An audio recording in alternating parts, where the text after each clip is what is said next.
Hello and welcome to my double topic video. MGTOW, the shortcut to the MRA, and Evangelical MGTOWs. Okay, so firstly I promise this isn't clickbait. So MGTOW, you can argue, is or was a subset of the MRA or the MRM, men's right movement. But for me, I look at the MRM and I ask myself, what is their fundamental purpose? What is their fundamental goal? And I answer quite simply, to improve the lives of men. Now, where the activist part comes in is raising public awareness and changing laws and public policies and creating support bodies. So what did the part of the MRM decide to do? Well, it's very simple. They decided to shortcut the whole process and just go directly to the man, directly to men, directly to the individual. And this, I would argue, is a highly effective strategy, because who doesn't want to help out their fellow man? As I said in my video about crime prevention, if we know divorce courts, family courts and various other laws are biased against men and in favour of women, then going MGTOW is just a rational response. Now, I have seen the following criticism levelled against individual MGTOWs and MGTOW as a whole, which is,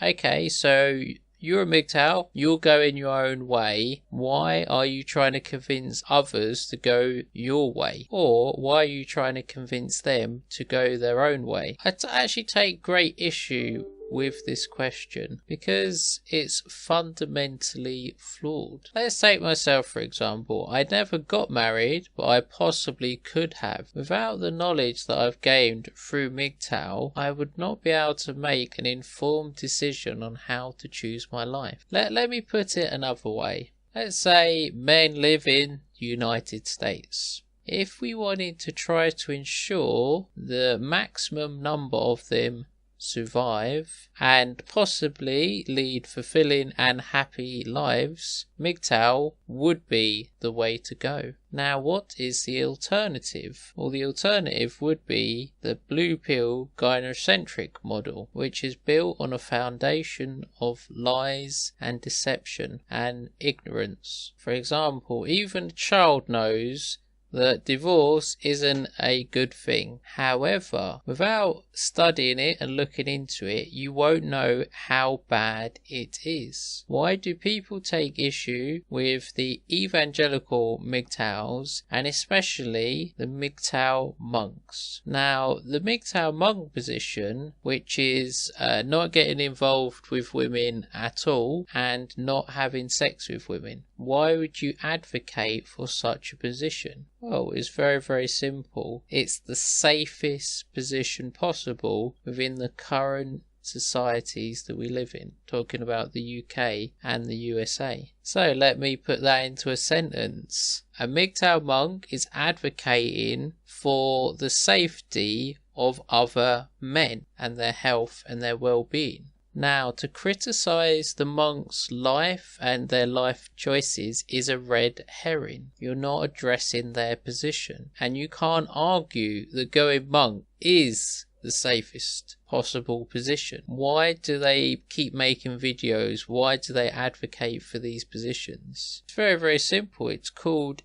empathy, and unfortunately lots of people lack empathy. So simply, they know all the stuff that have happened within their life and they don't want it to happen to others. For example, I made a 20-minute video on how to get a job and job skills, because when I didn't have a job I was really depressed and it wasn't a lot of fun. I don't see any logical reason why I would stop advocating for people to watch the video and gain job skills, or just talk to them in general and help people get jobs so they don't end up unemployed. And I also think it is another red herring when people say, oh well, for example, I haven't been divorced, so how can you talk about something you're ignorant of? And it's like, do I live in a vacuum? Do I know people who've got divorced? Do I have multiple first-hand accounts, multiple anecdotes, and don't we have all the statistics available? Now, I think one of the funniest objections to the monk lifestyle is it's somehow gay. If you're not smashing push, you obviously must be gay. And to be honest, the older I get, the more I find this position just laughable.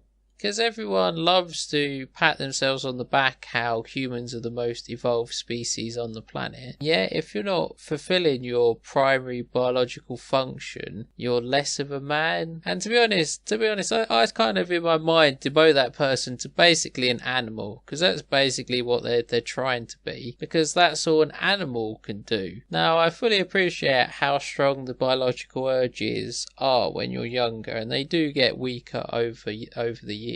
But the point I'm trying to make in general is just how this supposedly highly evolved creature is basically doing exactly the same, just demoting themselves to what the other less evolved animals, that's the best they can do. Now, I also fully appreciate it's not easy to serve a higher function, to do something above your biological urges. However, for me, I find that as an essential part of being a human, of the overcoming of my biological urges. I can only speak for myself, but I'm fighting my biological urges on a daily basis and I don't always win. Okay, I'm going to leave it at that, otherwise I'll ramble on forever. Thank you for listening, watching, and goodbye.